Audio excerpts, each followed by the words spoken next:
Ini adalah Brandon Rainer yang tega membunuh sahabatnya sendiri. Pada November 2022, polisi nemuin Toyota Prius nyemplung di parit kecil di Rome, Georgia. Mobilnya kosong. Setelah dicek, itu mobil milik Aaron Davis, 21 tahun, yang baru lulus kuliah.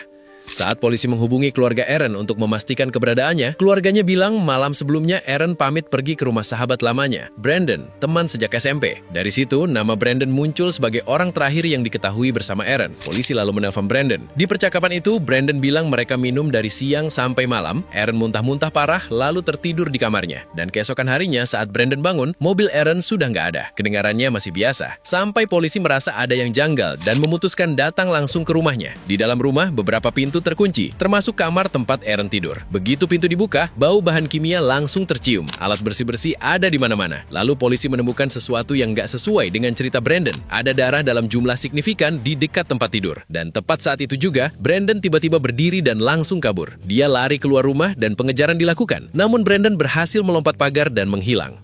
Beberapa jam kemudian, ayah Brandon menghubungi polisi dan memberitahu bahwa Brandon bersamanya dan siap menyerahkan diri. Dari petunjuk yang diberikan, polisi mencari ke sebuah pemakaman tua. Di area terpencil, tubuh Aaron ditemukan terkubur, dibungkus selimut dari rumah Brandon. Di persidangan terungkap, jaksa menyebut Brandon sudah memikirkan pembunuhan itu sejak beberapa bulan sebelumnya, dan ia mengaku mengalami dorongan serta penglihatan yang membuatnya merasa harus melakukan tindakan itu. Dan pada 18 Juli 2024, Brandon dijatuhi hukuman penjara seumur hidup tanpa kemungkinan bebas bersyarat setelah mengaku bersalah atas pembunuhan dan mutilasi Aaron Davis. Dia bilang ada penglihatan yang menyuruhnya melakukan itu. Entah penglihatan apa. Yang jelas sekarang tiap hari yang dia lihat cuma pintu sel dikunci dari luar.